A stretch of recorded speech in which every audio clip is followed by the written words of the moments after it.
Howdy and welcome, guys. Today we're going to be talking about the top 3 things you need to know about 2JZ swapping a car. So let's get right into my first point here, which is that it is going to take a lot more time and a lot more money than whatever you originally thought. So when I started my project way back in 2020, I had a big old spreadsheet with every nut and bolt and part and all the prices that I thought, I was gonna need and what I was gonna spend on the project.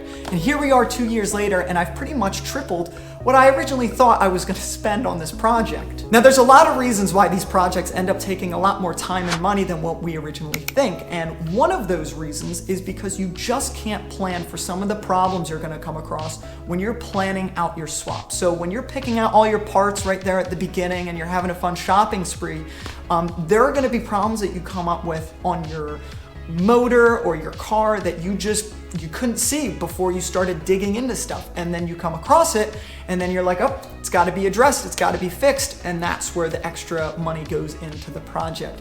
Another reason that I think these projects end up costing a lot more money and time than we originally think is because car guys, and especially me, are prone to what's called in-there upgrades. And that's when you start to dig into the car, right? Say you have the cylinder head off of the engine, or you have something apart, on the car that's hard to get to normally. And you go into the engine to, say, upgrade the head studs, right? But now that you have the cylinder head off, you think, well, I might as well do a head gasket as well. Why not, right? And then if I'm doing the head gasket, I have to get the block and the head machined, to get the surfaces nice and flat, because we don't want any problems down the road. And well, if I have to disassemble the cylinder head to get it machined, I might as well do valve stem seals. I might as well do the whole valve train while I'm at it, right? So you can see where there's like this snowballing effect where when you go in to do one thing, it's pretty easy just to get wrapped up in, well, I might as well do this as well so that I don't have to do it down the road. Now, it's not a terrible idea. It's not like it's this super bad thing, because you are doing kind of preventative maintenance. You're upgrading certain parts that probably need to be refreshed, but at the same time, it cost me a ton of money. I mean, basically every part of the car or engine that I opened up, I was like, well, I know I only said I was gonna, change this seal, but might as well do the whole oil pump while I'm at it, right? Just because. So that's something that we're all prone to. If it doesn't happen to you, congratulations. That is super cool, because from my experience and all my friends' experience that have done this sort of thing, it happens to you. It definitely does. It's just part of the way the cookie crumbles, So yeah, it's just how it is. Now I'm gonna kind of segue into my second point here, which is that things are going to go wrong, and you kind of have to plan for that to happen. Things go wrong for a variety of reasons. In my first point, I kind of talked about things being wrong with the engine and the car that you can't really see, right? And that's probably gonna happen to you. I mean, would be a statistical anomaly if it didn't. But another thing that we kind of have to touch upon is that when you're doing the swap, think about it, you're gonna be buying lots of parts, probably anywhere from 100 to 200 parts to get the swap finished. And out of all of those parts, it would be really, really rare if all of those parts worked perfectly and they fit perfectly the first time. So out of all the parts that I bought, I want to say it was probably between 150 to 200 parts for everything, right? The fact is that probably 10 out of all those parts either didn't fit right, or I got sent the wrong part, or it just didn't work. And the most unfortunate thing is that you can't really, sometimes, and most of the time, you don't know that the part is broken or won't fit right away, right? For the starter, I got a starter, it looked great, it looked pristine, absolutely flawless, but it didn't work.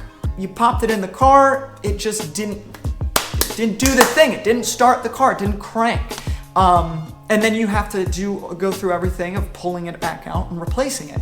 And the even more unfortunate part is that most of the time you'll buy all the parts at once, up front at the beginning of the build, and you don't do it really piecemeal throughout the build.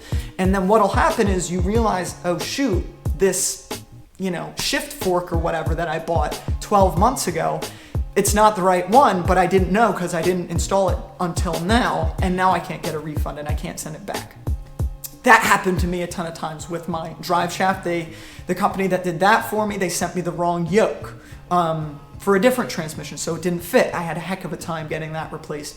The biggest problem that I had with this is that my shift leverage, when I did my shifter extension for the R154, voice crack, lovely. The shift linkage inside the transmission, when I got it back, it looked great, looked fantastic, and I installed it and everything seemed to work.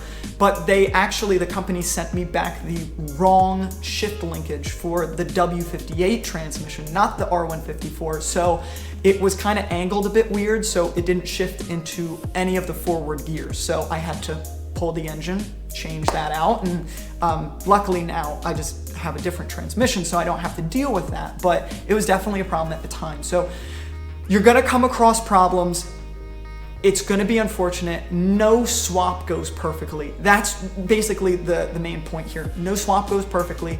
You have to know that you're gonna run into stuff that's not gonna go your way. Every person that is in the middle of a swap or has finished one can put it down in the comments that, you know, a million things are not gonna go how you think they will.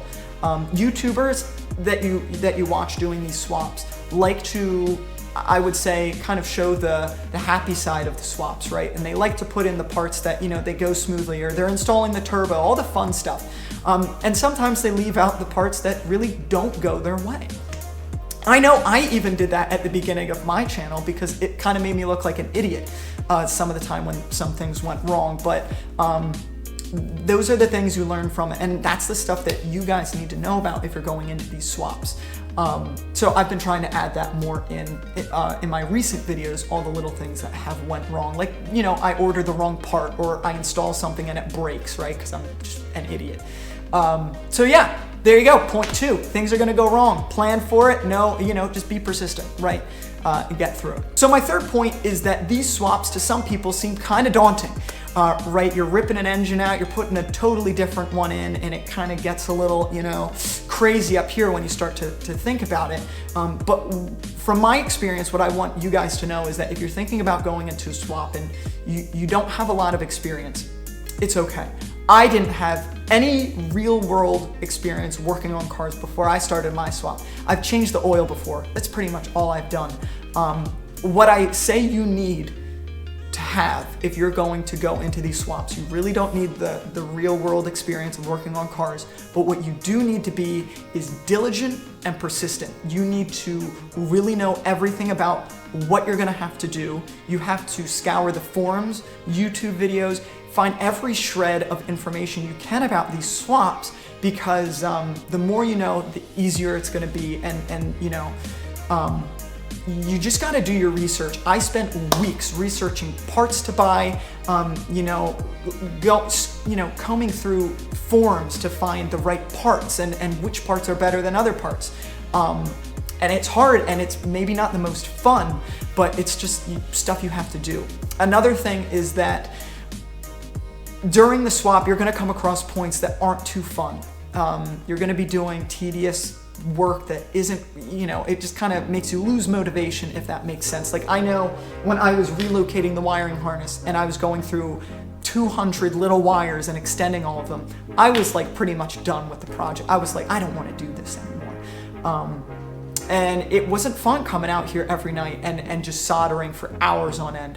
But you just have to be persistent about it all, because there's a light at the end of the tunnel somewhere, and you're gonna get there as long as you work towards it, right? So for all you guys that are planning on doing a swap out there, don't think that it's this big daunting thing that you know you can't do. All you need is some persistence. You need to be able to kind of power through problems like we kind of talked about before, and I promise anybody, if I can do it, anybody else can do it. I know it's cliche, but it's the truth. And a little extra piece of advice for you guys out there that are planning on doing a swap and also planning on dating in the near future, warn these people now about, you know, what the swap encompasses and what it's gonna take to get done, because I know my girlfriend had no idea what this project was gonna take. She thought it was gonna get done in a weekend, bless her heart. She thought that it would take 2 days and it would be back on the road, good to go. Here we are 2 years later. I can't pay for dinner dates anymore. I can't hang out with her anymore. So biggest thing is to seriously make sure that they're cool with you not being able to hang out all the time because you need to spend time with the car. I got lucky. My girlfriend, she puts up with it. She's great. But I know some people won't be cool with that, and also won't be cool with you spending more money on a piece of metal, glass, plastic, and wires instead of, you know, whatever, birthday presents or Christmas, whatever, you know, whatever it is. So yeah, biggest piece of advice, tell your girlfriend, tell your future girlfriend, if you're planning on dating them, tell them what's up, because you don't want them to be surprised when they're like, oh, it's my birthday, we had plans, and you're like, whoa, sorry bro, my car isn't starting and I'm kind of freaking out, so can't see ya. I haven't done that yet, but it might happen in the future. So yeah, I hope this little ramble kind of opened your eyes to what swaps kind of encompass for people that are thinking about going into it. Biggest thing, plan for problems, be diligent, be persistent, and I promise you can do it. Seriously, it'll be all good. But yeah, thanks for sticking around to the end of the video. I'll catch you guys real soon. We're doing a lot of stuff with the car right now, and I'm just trying to edit videos and get stuff out. I'm also waiting on a lot of parts, so things aren't going as fast as I'd like them to. But anyway, thanks for sticking around, and I'll catch you all right in the next one. Peace.